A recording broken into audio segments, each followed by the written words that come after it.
all starts and ends with a girl, too small and inadequate for that world of ash, tar, and coal where she was born. When her mother died suddenly, the little girl, with only the company of a stuffed friend she would soon forget, found herself all alone on an icy bench, waiting for the carriage that would take her to the austere Bunny Hall. Luckily, even if that place turned out to be very hostile for her, there she met Kэрol, who like her was small and inadequate, so the little girl began to feel less alone, until, on a day like many others, Kэрol would leave Bunny Hall for good, so the little girl fell prey to despair again. After all, in a world made of ash, tar, and coal, furiously ticking away like a crazed clock, what can a little girl do all by herself?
Simmons?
Are you speaking to me?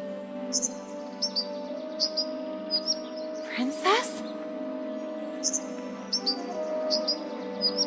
No, I mean... I believe so.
Oh, hello, little bunny. That letter is mine.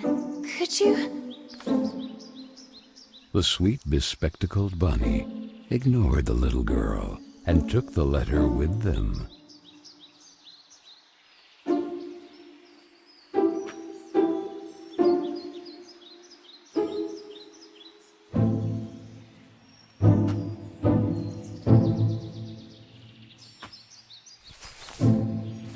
I beg you, would you be so kind as to give it back to me? The little girl began to get impatient.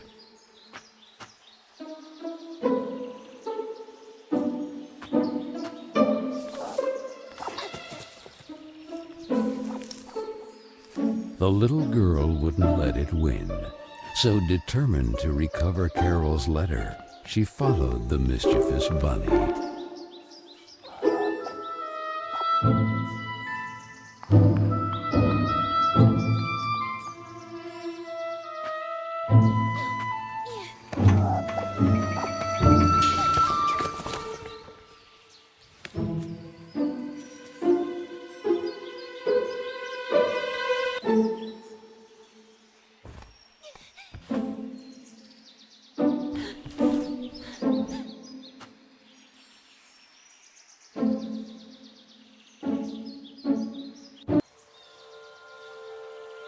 What place is this?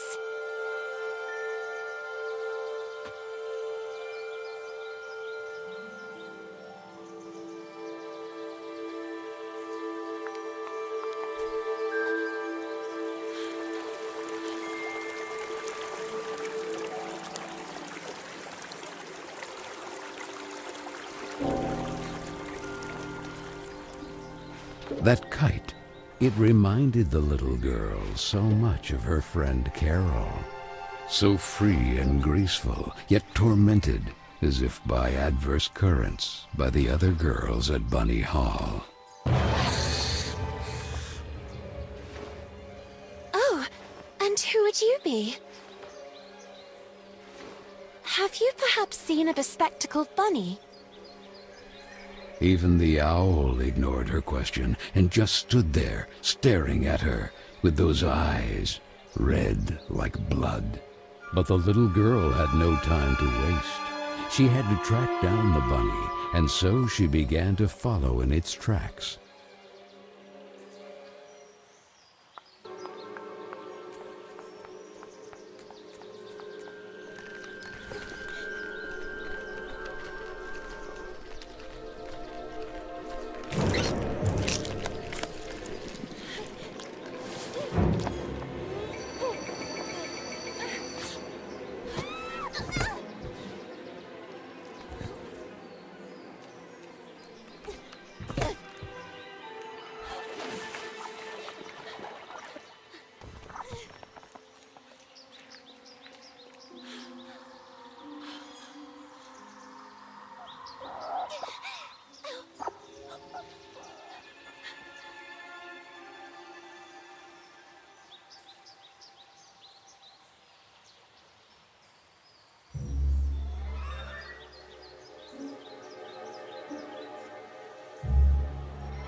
And the girl, filled with a chilling sensation she could not explain, dove into the water.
So the little girl fell, and fell once again.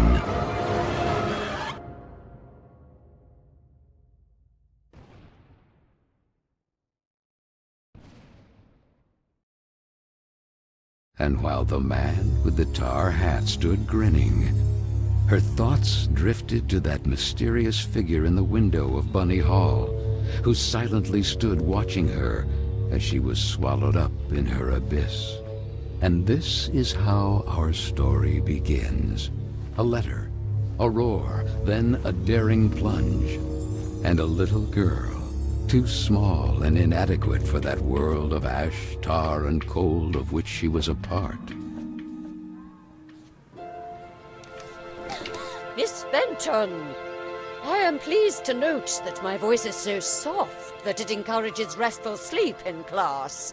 Would you be so kind as to share your wisdom on today's topic with your fellow classmates? There was a man made of tar, an owl, and a bunny with glasses. Such impertinence. Home economics, ladies' etiquette, chapter 9. Be always beautiful, perfumed, and impeccable. All of you young women of today are privileged to witness the deeds of the great men of your era, the grand discoveries, the phenomenon of industrialization, progress. Soon you will be wives and then mothers of great men who will go down in history. And you, Miss Benton, make fun of it. This establishment, too, if events continue to transpire as hoped, will undergo important developments, and you will be the first to benefit from them. Why, ladies? A portion of Bunny Hall was conceded to a corporate collective in order to form a small branch, thereby taking advantage of the area's greatest resource, rabbits. This will not only bring new luster to the estate in this region, but also new jobs. Very good, Miss Vicky Trout. At the very least, Lana has grasped the rabbit matter. In this regard, our dear Frank reminds us that it is strictly forbidden to venture beyond the walls of the park. The disinfestation work will resume tonight after the strong winds of recent weeks. Remember, not to be overwhelmed by the explosions. It's all perfectly normal. The soil is blasted with charges and the rabbits forced out of their burrows. Who did it? Lana! Miss Benton!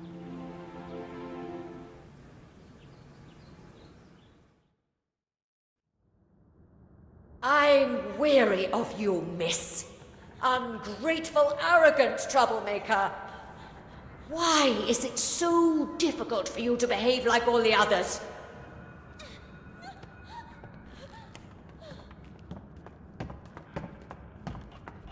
The clock is ticking furiously, and you are a woman now.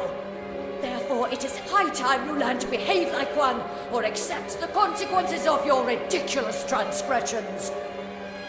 You will help Miss Mildred with the chores. When you are done, ring the bell, and you will be allowed to return to your accommodation. But until then, don't even dream of leaving this place. This, for the little girl, was now the norm, targeted by Vicky and the other girls, or simply scolded by the matrons of Bunny Hall, like Miss Hinman and her nauseating perfume. She constantly repeated herself sadly, "No, I don't want to grow up. I don't want time to flow furiously anymore. It would have been so nice instead to be able to take it back to when Kэрol was still there." It would be better to shed some light.